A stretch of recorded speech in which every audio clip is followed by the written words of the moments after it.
pag season ng mga veggies at saka root crops, marami akong binibili kasi masarap siyang i-roast.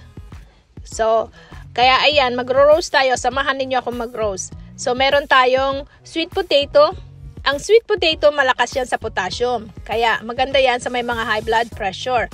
Yan din yung beetroot, ang sinasabi nila, yung beets, yung red. Maganda rin yan sa may mga mataas ang blood pressure. So, kaya kung ako sa'yo, kumain ka na ng mga root crops. So, lalagyan din natin siya ng regular na potatoes, cauliflower, at syempre, meron din tayong red onion. Ayan, ay mga red onion na nilalagay ko. Yan, red onion yan. At syempre, wag mo kakalimutan yung ating garlic. Ang garlic, maganda rin yan sa katawan natin sa mga merong high blood pressure. Syempre pa, pag i-roast mo yan, lalagyan mo siya ng olive oil. Mas maraming olive oil, mas masarap. Yan ang sinasabi ko sa inyo. Pag nagro-roast kayo, lagyan nyo ng olive oil. Syempre pa, lalagyan mo rin siya ng pampalasa. Ang ating black pepper. Iga-ground ko na rin yan. At saka yung ating salt. Ginamit ko ay pink salt. So, ayan. So, ilalagay natin siya sa oven. Syempre, takpan muna natin. Lagyan natin siya sa oven ng 400 degrees for 45 minutes. Meron din tayong Brussels sprout. Lagyan natin siya ng olive oil, salt, and pepper. Para masarap siya pag na-roast siya. Ayan. So, 45 minutes. Huwag kakalimutan para ma-roast ng maayos ang ating mga veggies at saka root crops.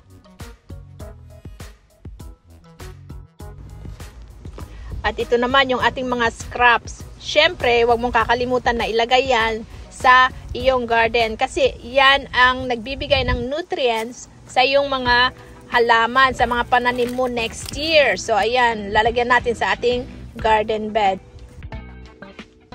So, dinner time na nga, kaya kailangan natin ng protein. So, na-prepare ko na rin yung chicken. Kailangan ko lang imamalit yan dahil ang gagawin ko ay chicken cutlet. So, ang chicken cutlet ay masarap na pang-ulam, lalo na ang mga kakainin mo ay mga roasted vegetables. Ayan, ganyan lang pagmamalit natin ng chicken cutlet.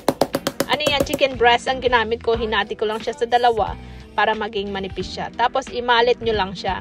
So, ang magiging batter naman natin is half a cup ng regular flour.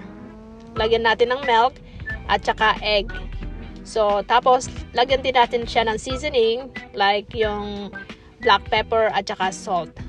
Kung ang consistency ng butter natin is malapot, dadagdagan natin siya ng konting milk ulit para yung consistency niya is maganda para pag nag-dip ka ng chicken dyan, mas maganda lalo pag ilalagay mo pa siya sa breadcrumbs.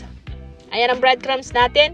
Remember yung naginawa kong breadcrumbs from the leftover na sandwiches ng anak ko noon na nag-party ng kanyang 16th birthday. Yan yon. So wala talagang sayang sa akin. Lahat mapapakinabangan. Ayan, ganyan ang pagdidip natin ng chicken. So, i-dip mo siya, i-shake mo siya, tapos bago mo ilagay sa, dito sa may breadcrumbs. Ayan, ganyan lang siya. Napakadali lang ang paggawa ng chicken cutlet. Pagkatapos mo siyang i-dip yan, i-shake mo din siya para yung mga sobrang breadcrumbs ay hindi sasama sa kawali. Diba? Yan. Ayan, ganyan lang pagpiprito ng chicken cutlet. Diba? Okay na yan. So, wag mo siyang susunugin. Siguro mga 3 minutes sa one side, tapos 3 minutes sa other sides. O, yan ang ating roasted vegetables. Check natin, tanggalin natin yung cover para maging, magro-roast siya sa ibabaw. Ayan na, ready na ang ating roasted vegetables.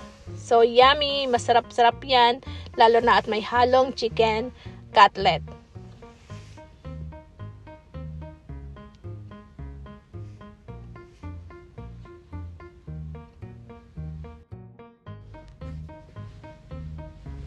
Ayan, ready na guys. Kakain na!